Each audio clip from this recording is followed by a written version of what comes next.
हमने बाहर सब जगह देखा और वॉचमैन को भी पूछा, उसने यहाँ पे किसी को भी आते हुए नहीं देखा। अरे अगर कोई नहीं आया हवेली में तो ये हमला कोई भूत ने किया क्या?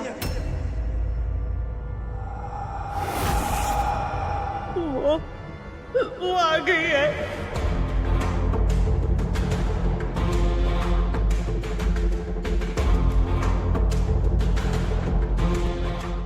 उसने गुरुजी का ये हाल किया है।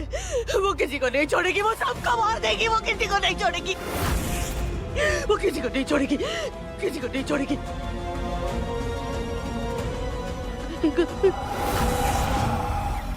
शांत हो जाइए अम्मा जी। गौरी, तुम ये घर छोड़कर कहीं मत जाना, ये चौखट छोड़कर कहीं मत जाना, क्योंकि तुम ही इस परिवार का रक्षा कवच हो।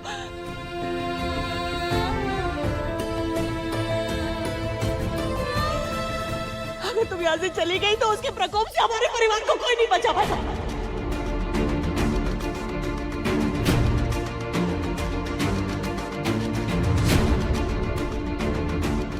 तो तुम कहीं मत जाना। अम्मा जी हम यही है आपके पास, हम कहीं नहीं जा रहे हैं। शांत हो जाइए। अम्मा जी आप किसकी बात कर रही हैं? कौन है वो, बताइए तो सही। वो मार देगी, वो सबको मार देगी। वो बुदेला परिवार का अस्तित्व मिटाना चाहती है।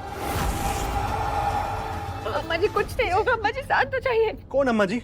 आप नाम तो बताइए, आप किससे इतना डरी हुई हैं? हमारी तो ये बात समझ में नहीं आ रही, ऐसा कौन पैदा हो गया जिसके डर से जगदम्बा देवी बुंदेला का ये हाल हो गया।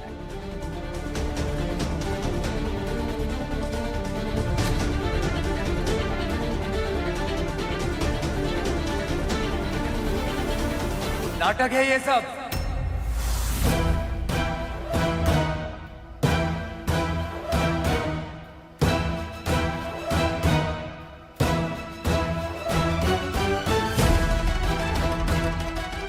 और आप लोग इनकी बातों में भरोसा कर रहे हैं। वो क्या है ना कि चाबियां छीन ली गई हैं इनसे, तो सत्ता खो देने का डर मन में बैठ गया इनके, इसीलिए ये नाटक कर रही हैं। दादी कोई नाटक नहीं कर रही है।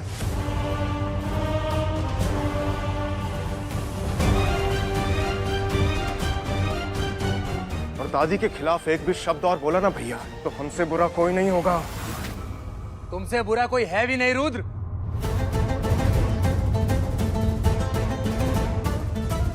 दोनों दादी पोता मिलकर सत्ता के लिए पागल हो गए हैं।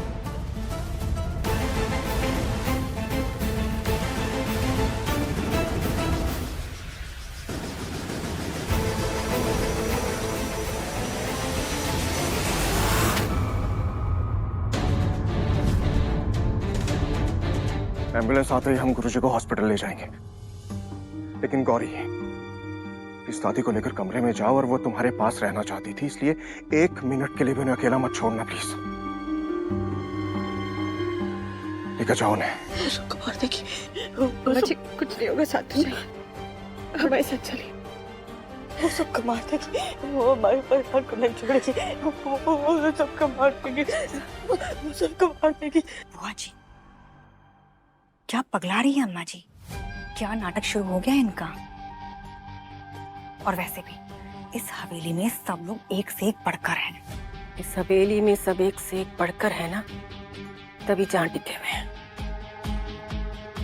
और रही बात अम्मा की, जैसी करनी वैसी भरनी।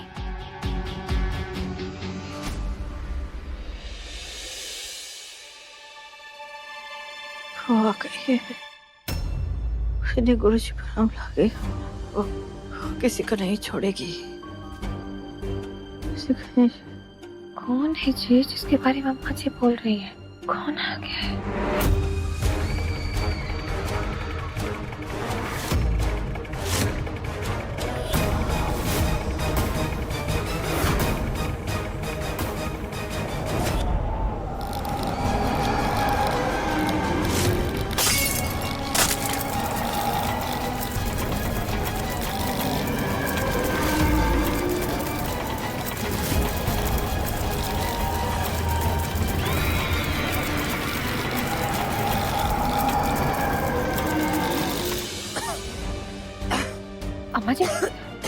अम्मा जी आप ठीक तो है? अम्मा जी, अम्मा जी पानी दीजिए।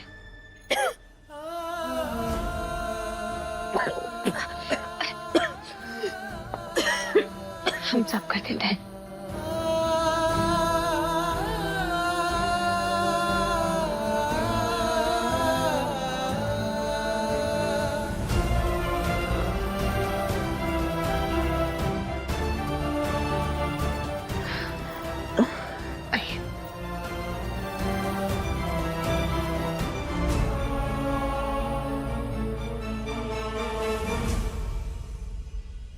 मार देगी,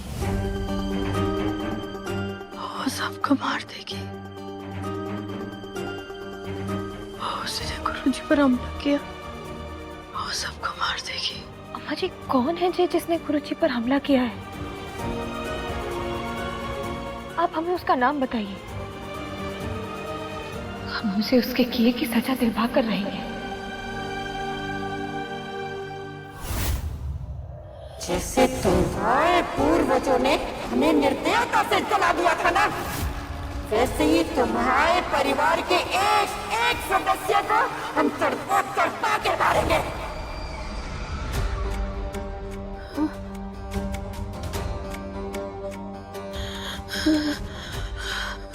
अम्मा जी मार देगी। अम्मा जी शांत हो जाइए। अम्मा जी शांत हो जाइए। आप कुछ मत सोचिए, आप आराम कीजिए। कुछ नहीं हुआ अम्मा जी, शांत हो जाइए। आप आराम कीजिए, कुछ नहीं होगा अम्मा जी, शांत हो जाइए।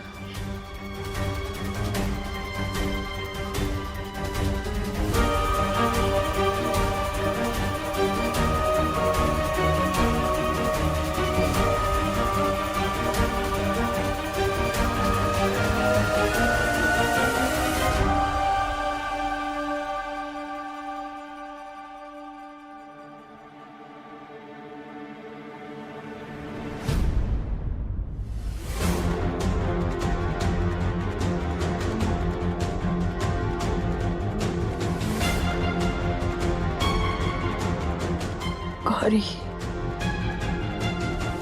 हम मानते हैं इस हवेली के लोगों ने तुम्हारे साथ अच्छा बर्ताव नहीं किया, पर तुम इस परिवार को छोड़कर नहीं जाओगी ना, नहीं जाओगी ना। दादी बार बार ऐसा क्यों बोल रही है? और ये में ऐसा क्या है जो वही सिर्फ हमारे परिवार को बचा सकती है?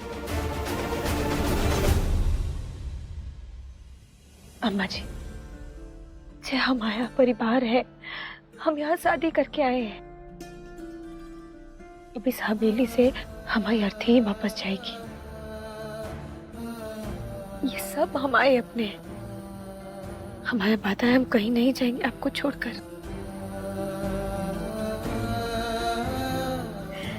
जब हमारा परिवार यहाँ है तो हम अपनों को छोड़कर कैसे जा सकते हैं?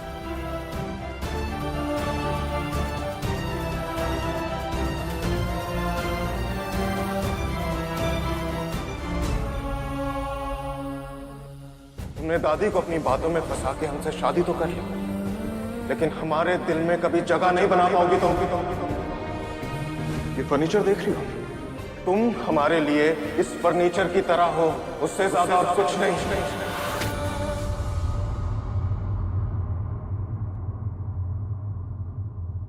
रुद्र जी क्या हुआ?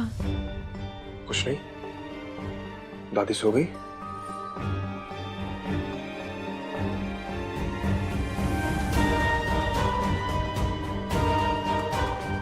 थैंक यू गौरी, हमारी दादी का इतना ध्यान रखने के लिए। वो सिर्फ आपकी दादी नहीं है रुद्र जी, हमारी भी कुछ लगती है। सिर्फ एक गलत फहमी के कारण इस परिवार ने हमारे रिश्ते के मायने बदल दिए हैं। लेकिन ये परिवार हमारा अपना है और मरते दम तक रहेगा।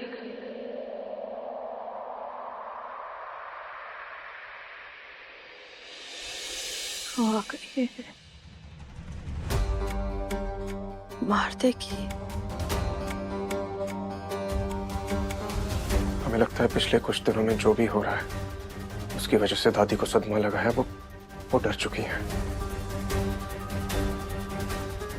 आई थिंक हमें दादी को थोड़ा डिस्ट्रैक्ट करना होगा ताकि वो बेटर फील करे।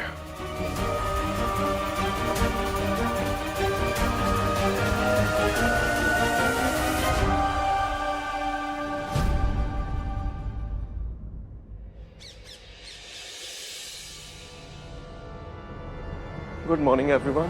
गुड मॉर्निंग बेटा, तुम बैठो।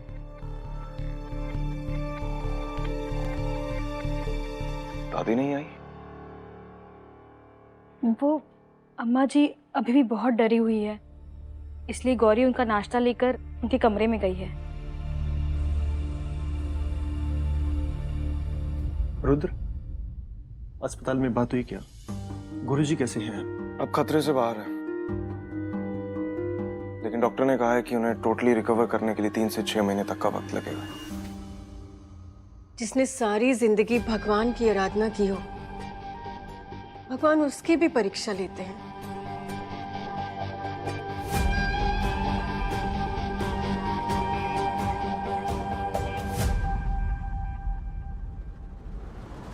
जी अंदर रख दीजिए। जी मैडम। कुछ लोगों ने तो आजकल जैसे शर्म लाज बेच खाई है।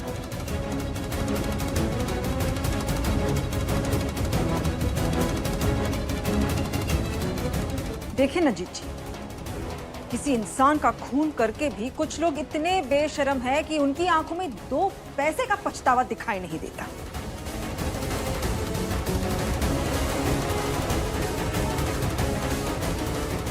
आप भी किससे उम्मीद कर रही हैं उषा भाभी? जिसकी आंखों में करोड़ों के सपने होना, उससे 2 पैसे के पछतावे की उम्मीद तो नहीं कर सकते। बिल्कुल सही कहा आपने। ऐसे बातें सुनाने से कोई फर्क नहीं पड़ना।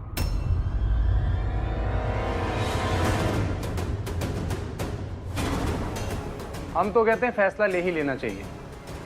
हमने तो इसको अपनी पत्नी कभी माना ही नहीं था, और अब तो रुद्र ने भी इससे सारे रिश्ते तोड़ दिए।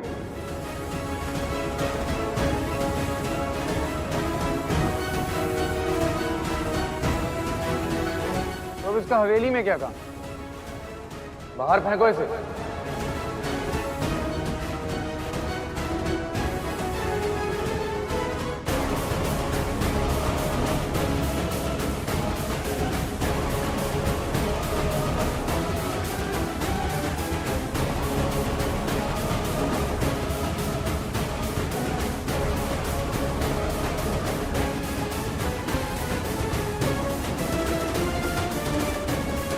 क्यों रुद्र,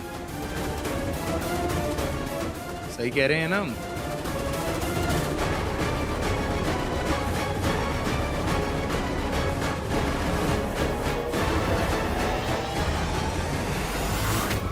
जवाब दीजिए रुद्र जी, क्या हमारे बीच कोई रिश्ता नहीं है? क्या आप भी चाहते हैं कि हम इस हवेली से बाहर चले जाएं?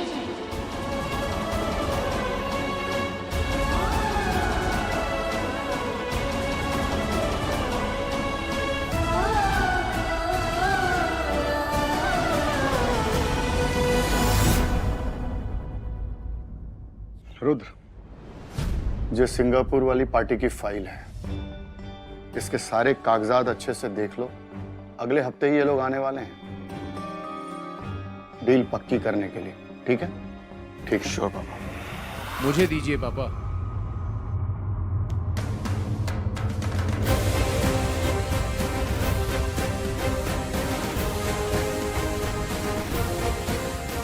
क्या कर रहे हैं पापा? आप रुद्र को क्यों परेशान कर रहे हैं? अब जब हम आ गए हैं तो बिजनेस भी हम ही संभालेंगे ना पहले की तरह।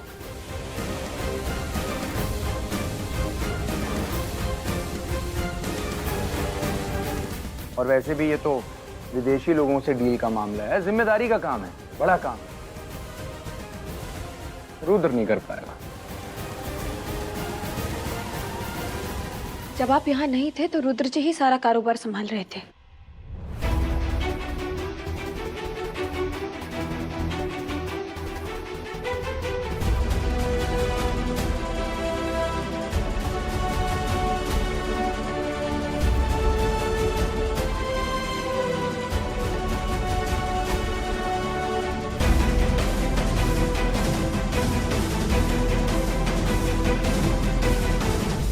रुद्र जी, आपने कुछ कहा क्यों नहीं? भैया ने कुछ गलत थोड़ी ना कहा।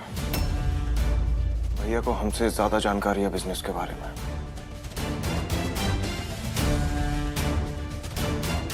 लेकिन सिर्फ जानकारी होने से कारोबार तो नहीं चलता है ना। रुद्र जी, आप में दूसरों का दर्द समझने का गुण है। आप सिर्फ अपने फायदे के बारे में नहीं सोचते हैं, और इसी गुण के कारण पिछली बार आपने कारोबार को डूबने से बचाया था।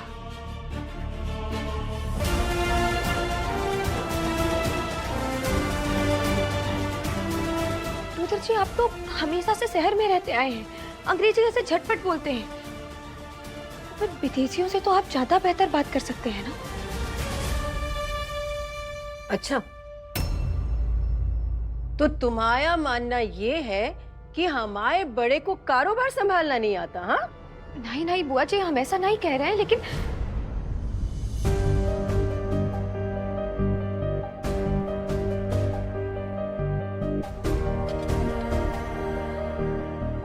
जैसे जे कांटा और चम्मच,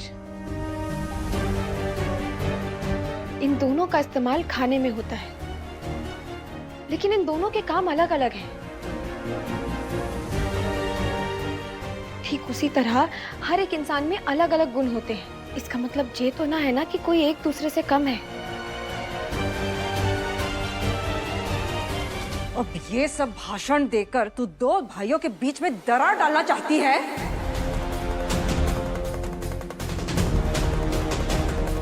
ताकि उस हालात का फायदा उठाकर तू फिर से हमारे रुद्र को अपनी बातों में फंसा ले और रुद्र तुझे अपनी पत्नी के रूप में स्वीकार कर ले।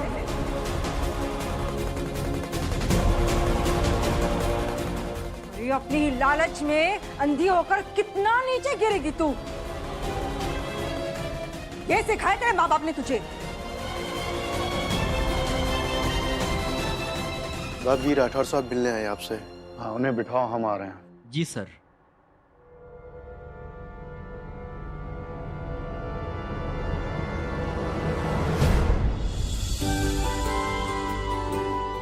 राठौर साहब नमस्ते, कैसे हैं आप? कैसी हैं भाभी जी?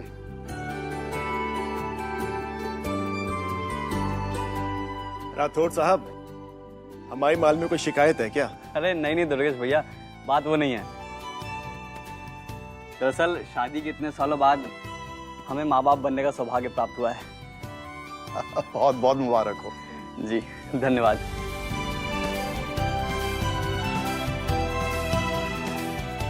आपको उषा भाभी को बेटे बहू के साथ जरूर आना है। और हाँ, अम्मा जी को भी साथ जरूर लाइएगा। चलते हैं हम अब।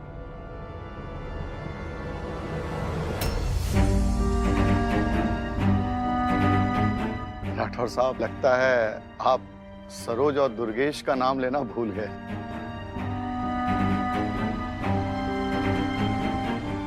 माफ कीजिएगा बाप जी, लेकिन बड़े बुजुर्गों ने कहा है कि नवजात शिशु के आसपास ऐसी औरत का साया ना ही पड़े तो ज्यादा अच्छा होता है।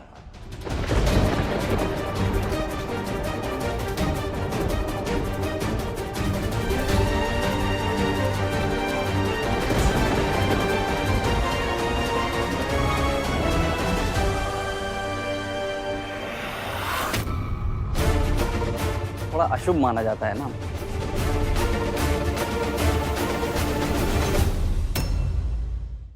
अगर आप लोगों को हमारी बात बुरी लगी हो तो माफी चाहते हैं।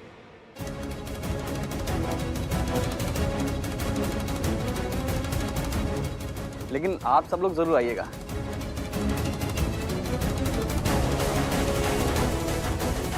अच्छा, चलते हैं।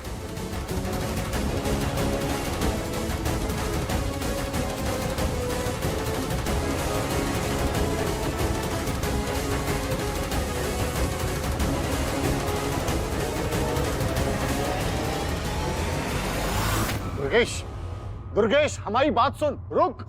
दुर्गेश, आज इस सरोज के कारण ना हमारे भाई को जिन दो कौड़ी के लोगों से ताने सुनने पड़ रहे हैं। भाग नहीं फूटे हैं हमारे भाई के।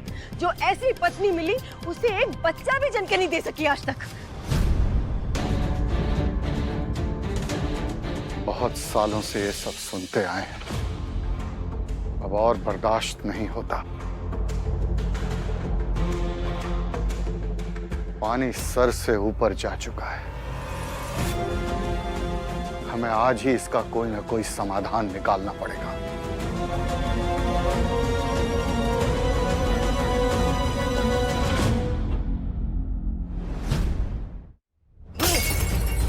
बुंदेला परिवार के बेटे हैं हम। वही बुंदेला परिवार जिसके आगे सारा गांव अपना सर झुकाता है। लेकिन हमारी तो जैसे कोई इज्जत ही नहीं है। इज्जत नहीं हमारी तो। पनौती बनकर आई हो तुम। नवजात शिशु के आसपास ऐसी औरत का साया ना ही पड़े तो ज्यादा अच्छा होता है।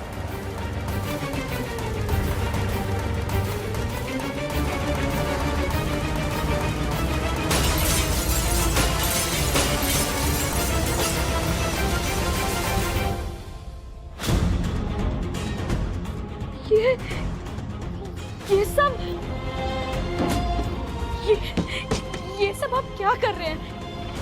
अपने मन को शांत कीजिए और उनकी बातों को दिल पे मत लगाइए।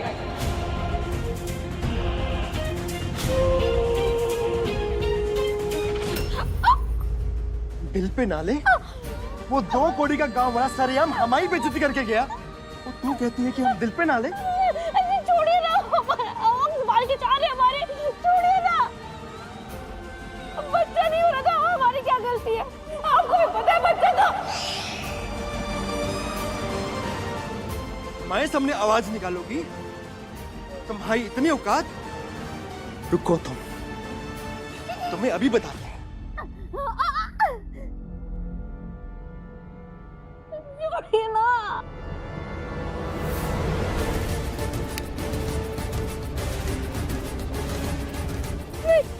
बहुत जुबान चलती है ना तुम्हारी। अब निकालो जुबान अपनी बाहर, निकालो।